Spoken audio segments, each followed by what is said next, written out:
안녕하세요. 바로경제24입니다. 오늘 4월 25일 금요일 경제 뉴스를 전해드립니다. 오늘은 기아차의 1분기 실적부터 노란봉투법 시행 이후 유통업계 변화, 그리고 미국과 이란의 경제 제재 상황까지 다양한 소식들을 준비했습니다. 특히 정부의 소비 활성화 대책과 건강보험료 추가 징수 문제도 함께 살펴보겠습니다. 먼저 기아차 소식부터 전해드리겠습니다. 기아의 1분기 영업이익이 26.7% 감소한 2조 2,051억 원을 기록했습니다. 미국 관세 영향으로 7,550억 원의 타격을 받은 결과인데요. 다만 매출은 29조 5천억 원으로 5.3% 증가해 분기 기준 역대 최대치를 달성했습니다. 관세 부담에도 불구하고 판매 호조는 이어지고 있다는 평가입니다. 한편 정부는 위축된 소비 심리 회복을 위한 대책 마련에 나섰습니다. 구윤철 부총리가 다음 주에 녹색 소비와 관광 붐업 방안을 발표한다고 밝혔는데요. 청년들의 역량 개발을 지원하는 청년 뉴딜 추진 방안도 이달 중 내놓을 계획입니다. 내수 활성화를 위한 정부의 적극적인 움직임으로 보입니다. 이어서 노동 관련 소식입니다. 노란봉투법 시행 한 달 만에 유통업계에서 노동 분쟁이 확산되고 있습니다. 백화점과 면세점 판매사원들이 원청 기업에 직접 교섭을 촉구하며 감정노동자 보호와 처우 개선을 요구하고 있는데요. 다단계 고용 구조 속에서 사용자성 판단이 모호해 업계 혼선이 가중되고 있는 상황입니다. 비슷한 맥락에서 화물연대가 CU 모기업의 원청 교섭을 요구하고 있지만 노동위원회의 사용자성 판단은 요청하지 않고 있어 주목됩니다. 전문가들은 특수고용직의 법적 지위 모호성 문제 해결을 위해 정부의 중재와 기준 정비가 필요하다고 지적하고 있습니다. 다음으로 건강보험료 소식입니다. 올해도 어김없이 4월 건보료 폭탄이 터졌습니다. 국민건강보험공단에 따르면 직장가입자 1,035만 명이 1인당 평균 22만 원을 추가로 내야 한다고 발표했는데요. 전체 직장가입자의 62%에 해당하는 규모입니다. 매년 반복되는 이 문제를 해결하기 위한 실시간 소득 연동분과 체계 개편 논의가 다시 주목받고 있습니다. 부동산 시장에서는 서초지능 재건축 프로젝트가 화제입니다. GS건설이 약 2,980평 규모의 중앙광장을 조성하며 글로벌 조경사 SWA와 에버랜드와 협업해 지상부터 58층 스카이가든까지 입체적 녹지를 구현할 계획이라고 밝혔습니다. 서초자이 퀄리너스라는 이름으로 진행되는 이 프로젝트는 새로운 주거 트렌드를 제시할 것으로 기대됩니다. 또 다른 부동산 투자처로 부가현동이 주목받고 있습니다.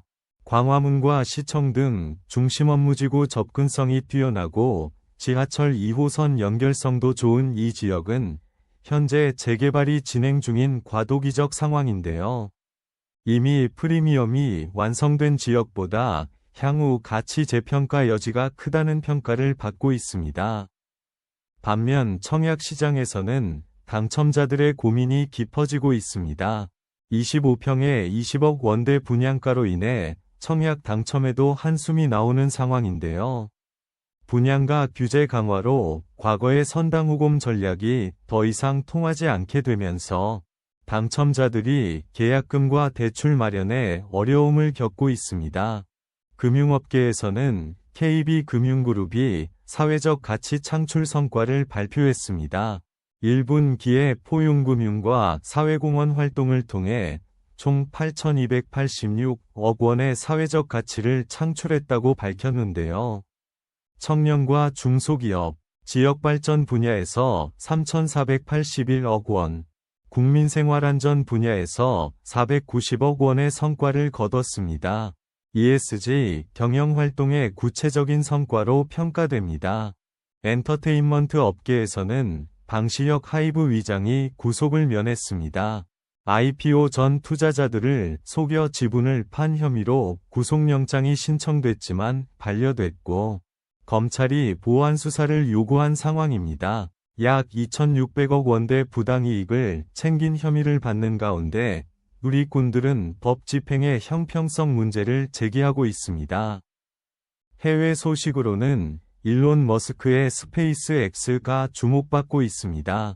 뉴욕타임즈 보도에 따르면 머스크가 비공개 기업인 스페이스X에서 일물결표 3%의 저금리로 수억 달러를 대출받아 개인 용도와 다른 기업들 구제에 사용해왔다고 합니다. 스페이스X 상장 시 이러한 관행은 불가능해질 것으로 전망됩니다. 중동 정세와 관련해서는 미국이 이란에 대한 경제 제재를 강화했습니다. 이란의 석유 수출을 차단하고 가상화폐 계좌를 동결하는 등 경제적 분노 작전에 돌입했는데요. 중국의 정유 대기업 헝리그룹까지 제재 대상에 포함시켜 이란의 경제적 자금줄을 차단하고 있습니다. 이는 향후 종전 협상에서 미국의 요구를 관철하기 위한 압박 카드로 분석됩니다. 관련해서 미국과 이란의 2차 종전회담이 이번 주말 또는 내주 초 파키스탄에서 열릴 것으로 예상됩니다. 전쟁 종식과 비핵화 합의를 위한 협상인데요. 이란 외무장관이 미국을 만날 생각이 없다며 기싸움을 벌이고 있어 협상 전망이 불투명한 상황입니다. 헬스케어 트렌드 변화도 눈에 띕니다. GLP-1 비만 치료제가 식욕을 억제하면서 소량 섭취로도 충분한 영양을 채우는 밀도 있는 영양식단이 중요해지고 있는데요. 다만 단백질 부족 시 근육 감소 우려가 있어 지속 가능한 영양 관리와 운동이 필수적이라는 지적입니다. 마지막으로 흥미로운 소식을 전해드리겠습니다. 비트코인 창시자 사토시 나카모토를 4년간 추적한 미국 다큐 제작진이 새로운 주장을 내놨습니다. 비트코인이 중앙정부 권력으로부터 개인의 자유를 보호하려던 수학자 집단의 산물이라는 건데요.